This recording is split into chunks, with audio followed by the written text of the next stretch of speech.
From Montana's news leader, this is the MTN 530 News. Good evening, everybody. Thank you for joining us on this Friday night. I'm Casey Conlon in for Russ Riesinger. We hope you still have a little bit of room after Thanksgiving. Malls around the nation are struggling, with popular department chains like Sears, Macy's, and JCPenney recently having to close stores. But at least for one day, those struggles were far from evident as many around Billings woke up early to catch all the Black Friday deals at Rimrock Mall. Now, despite the changing times, the mall's GM remains confident that they will continue to serve the Magic City for years to come. But some of the community have their doubts. Our Phil Van Pelt has the story.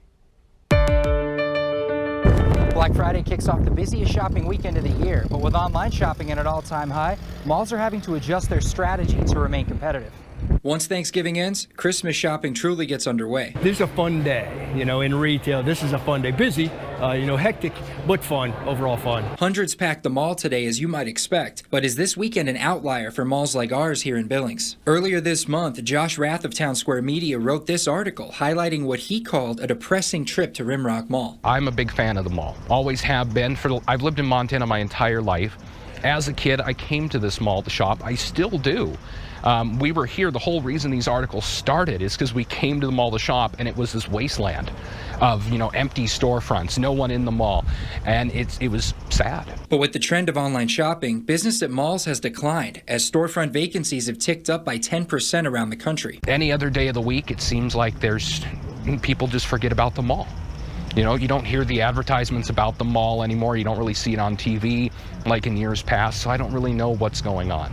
Hartley is the GM of Rimrock Mall and says the destination stores still drive traffic, but realizes times have changed. GameStop is a destination. Victoria's Secret, Bath & Body, those are all destination shops. And that's why you get, that's what makes malls work, is the collection of the merchants, that the customers want to shop. However, those merchants alone may not be what steers malls into the ever-evolving future of retail. The small storefronts, you walk in, they don't have something, you can order it online now.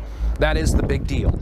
You want to drive people in, so you need, for lack of better wording, gimmicks. You almost need that gimmick to get people in the door. It's a direction Hartley says the mall is attempting to head towards. At Rimrock, we're trying to pivot to not be just solely retail, but have more of a mixed-use, integrated use lineup of tenants. In doing so, he says they need to capture a feeling that malls may have lost. We have to make the malls fun again.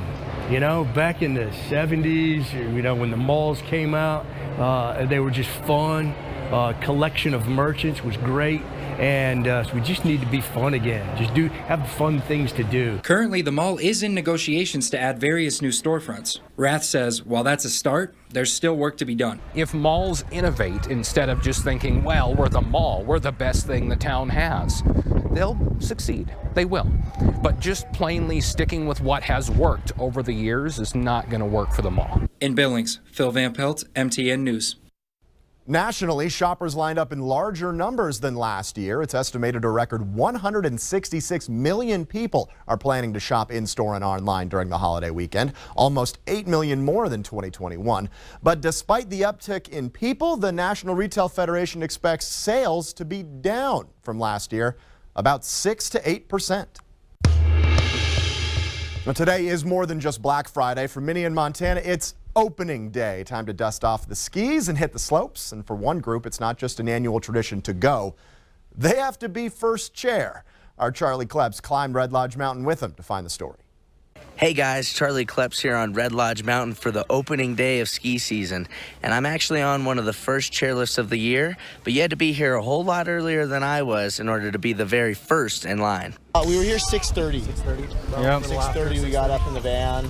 We left around like 5:30. The first day of ski season is like Christmas morning to many Montanans, and this group of friends from Park City is no different. Oh, I love it. Trying to go to bed early, but I can't because I'm so excited. Then you finally get here, get in the lift, that cold breeze, feels good. Every year they try to be on the very first chair of the season. Last year they achieved that goal. This year they came up just a little bit short. First chair project from last year. Do you guys try to be the first ones up here every year? Usually, yeah. Try to be, yeah. We try to be. We wake up early enough. Despite being the first ones to buy a ticket today, they didn't quite get to the front of the line. But that little detail did nothing to ruin the day. After all, it's hard to beat a good day on the slopes. Everything's going great. It's a really awesome start to the season. We've got a lot more snow. But these three aren't the only ones chomping at the bit for the season to be underway. I'm really fired up for this season. It's a lot of work from our fantastic team of employees has gone into it this last few weeks. Marketing manager for Red Lodge Mountain, Jack Moore, says there is always a certain buzz on day one. Leading up to about 9 o'clock, I mean, this place gets buzzing on opening day. And then once everything kind of clears out, all the lines tend to go away. People are excited to ski Red Lodge Mountain this year, and we are too. The mountain opened 3 lifts and the magic carpet for beginners. It will slowly open up the rest of the slopes as more and more snow falls. But as for today, the snow has held up pretty well. Right when we first got here up near the top, it was a little icy, a little chunky, but as the day's gone by and it's warmed up a little bit, it's gotten softer. It's pretty good snow. It's just the first day, but good luck getting these friends off of the mountain. We'll be here until last lift. We'll be here when it's 2 minutes after, begging to let us go one more time. On the slopes of Red Lodge, Charlie Kleps, MTN News.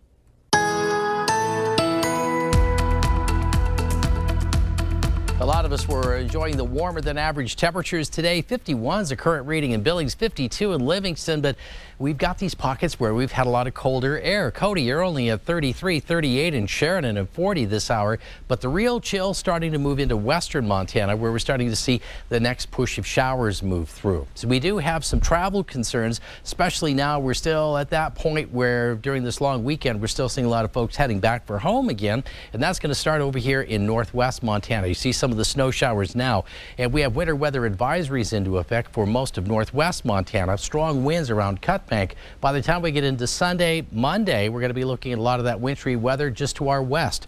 Forecast details coming up. A Red Lodge teacher is finding success outside of the classroom in order to help his students inside of it. MTN's Casey Conlon shows us his unique Montana-made creations, perfect for your holiday shopping. A talented teacher here at Red Lodge High School is making a name for himself outside of the classroom. He's creating these unique topographic maps to help fundraise for materials for his class. Red Lodge High School opened a new career technical education center 1 year ago, and students and teachers alike are grateful. From carpentry to automotive, the center is a chance for students to learn valuable life skills and get a taste of the trades.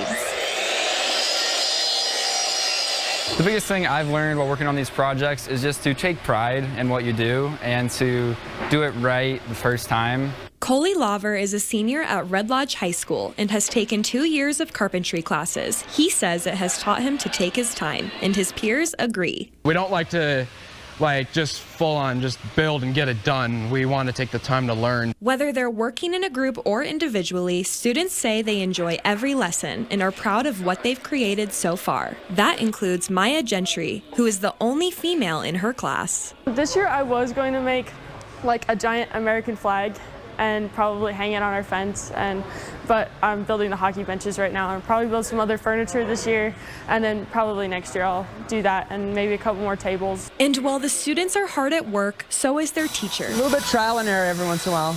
Coming up with creative ways to raise money for more materials. It started out as a fundraiser, as a way to make money to get lumber and new equipment back in the school. This is something I've been doing on the side, kind of on the weekends and the evenings. James Siegel has been teaching carpentry at the high school for 3 years and recently started selling unique custom wood topographic maps. I think everybody in Montana is kind of connected to the land and specifically the mountains.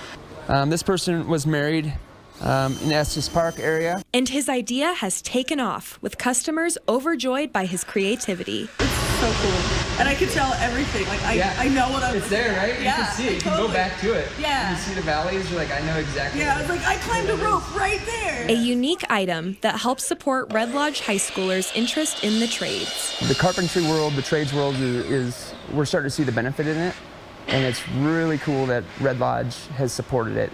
I think this opens up a lot of doors for kids. In Red Lodge, Casey Conlon, MTN News. Still to come on the MTN 530 News here on Q2, chasing freedom. One Montana woman is pleading for her brother's release from prison nearly 5,000 miles away. And in sports, battling to the finish. We'll catch up with the Rocky Men as they look to put themselves on the national map this season.